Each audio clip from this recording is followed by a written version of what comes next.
grew up in Fort Worth, Texas. My experience began when I learned of the war, that there was someone flying, and they gave me the idea I wanted to fly. To get to this, I walked all the way out to Meacham Field. I think I was on South Side. Huh. One morning, I got up early. My mother and father had gone to work. I made me a peanut butter and a jelly sandwich. I walked from the side to house to Fort Worth, through town, all the way out to the north side to Meacham Field. Then after I got out there left early in the morning, about 7 o'clock. I guess I got out there about 11 o'clock, 12 o'clock, something like that. So I said, what? And they kept watching me. What's he doing out here? But I went out and sat on the field and watched the planes take off and land. And I remember when the plane took off, I got up and ran into the hangar building. I don't know why I was afraid of it. I was determined to see it. And I'd come back out, the plane come back in, I'd come running back in the building, see what's coming out. But anyway, I stayed out there about 30 minutes. After about 30 minutes, I decided to go back. And as I was walking back, the hill coming from the north side, going up to town, there was a steep hill. And they had to go up this hill, and it was a carload of little white boys. They said, look, he's drunk. Well, I was so weak and staggering. And I said, oh, I wish give me a ride, and I'd be happy. But anyway, I took that, and when I got home, I got laid it out about 5 or 6 o'clock, and I got the worst whipping in my life. Doing it. My father, he did the whipping. From that point, I decided that I wanted to fly. I was influenced by Amelia Earhart, Bessie Coleman, Lynn Bird. I followed their careers. I began making model airplanes, and every time that I could find anything in a history book about these people flying, I would study, and I said, if they can do it, I can do it. So anyway, I didn't have no way of doing it, but anyway, they had what's called Castellana. Out there, you probably don't know about Castellana, the Pioneer Palace. Blacks could not go out there. The only way I got in there was because my father was a waiter, and I was a bus boy. And the only place I could go into was Castellana waiting on the table. I was really proud of the fact because when they have that program, I could sit right on the front and watch all the stars. They had a platform move in and it would move out with the water. And I would go there and I just watch them sitting down there having a good time watching. And naturally, the biggest things I learned about it was that there was I can't think of her name now, but she was a dancer. And she looked like she was dancing in nude. So anyway, I'll get to the front line, I'll be trying to see.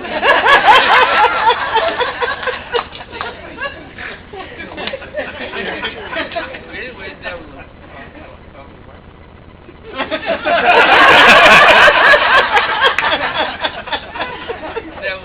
the way she had to come from the stage and go out. I got my friend over here because she's supposed to be nude, and I wanted to see this nude woman.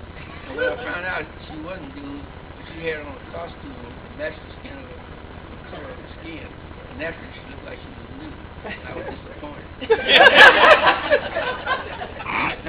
Anyway, another big lesson I learned was he was segregated. And that was a doctor, he had a doctor's degree. And during the summer, he wasn't teaching. So he was a shoeshine boy.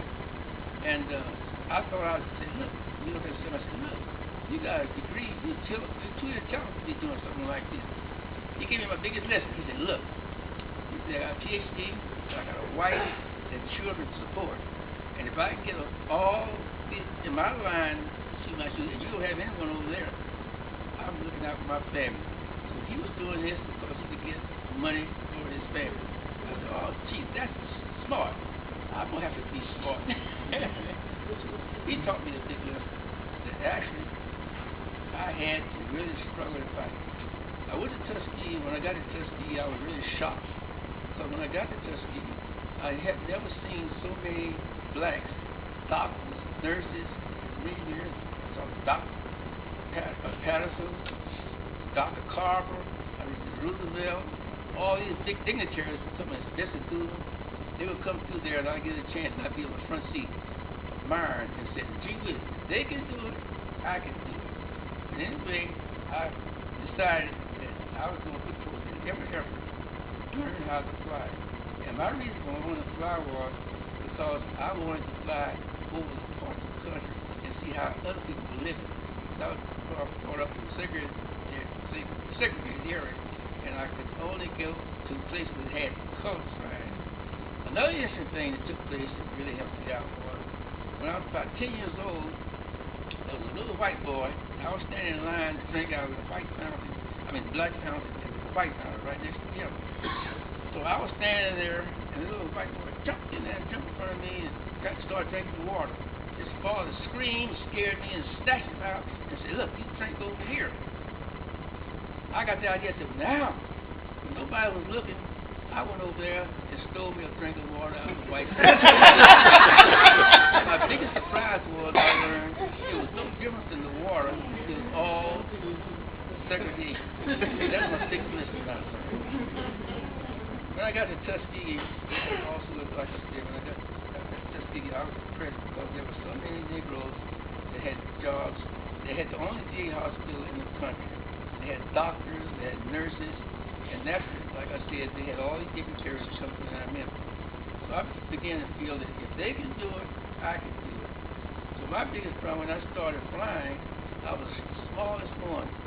And one of the interesting things happened was they had a fox. He was a little taller than I was. And we were supposed to be staying, and they were supposed to come to Maxwell Air Force Base and pick 3 individuals to take this test to see how they could fly and get a license. There was a fox, and he was standing in front of me, he was acting like he was dumb, stupid, carrying up down there. And I was sitting up there saying, gee, why did he act like he's intelligent? And anyway, the white lieutenant came down, he landed the plane, he got out, he was up there clowning like he was ignorant. And he said, I want to fly you. He was going to take 3 pilots out of 5 had to pass the test. And the rest of them did it. So he took that one, and he was the best one of all of us. And I said, he went and came back, he threw his hat down, he said, I give all of you a license. I'm going back to Maxwell. He left. And that's how I got my private license. These are the things that took place during the secondary area. The other thing that was interesting to me was I was always the shortest one. They would always put me behind. But anyway, it turned out I was a flight instructor, and I taught them how to fly.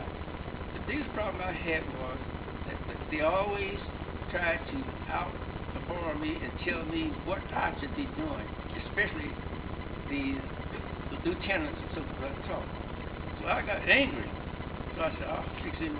So I get him in the plane. I knew how to handle an airplane. And the airplane, we have a lot of trim tails that you can set them to help you to overcome certain pressures and so forth. And also they had a mixture, what they call liquid control. We had to adjust it for the air conditioning, air and mixture of gasoline.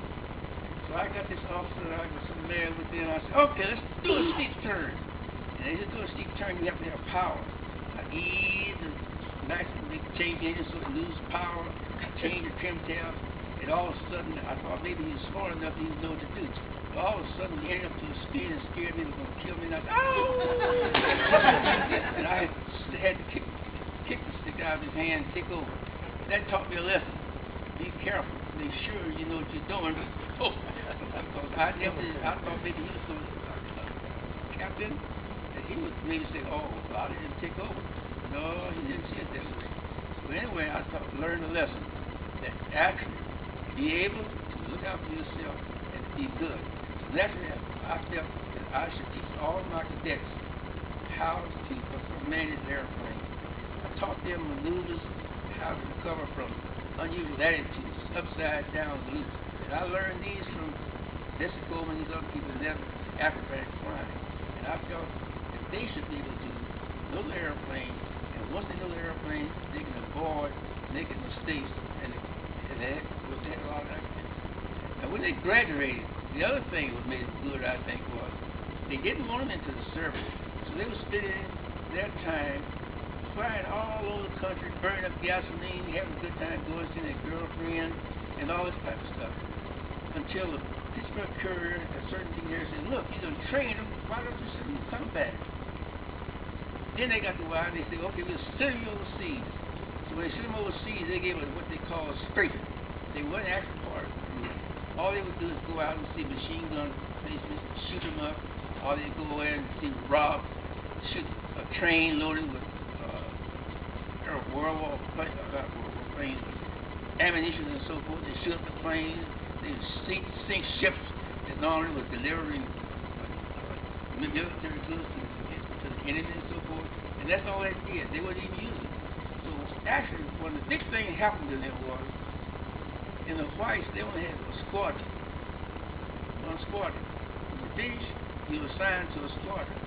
But it so happened that they didn't have one squadron, and when that squadron became filled, they had to start another squadron.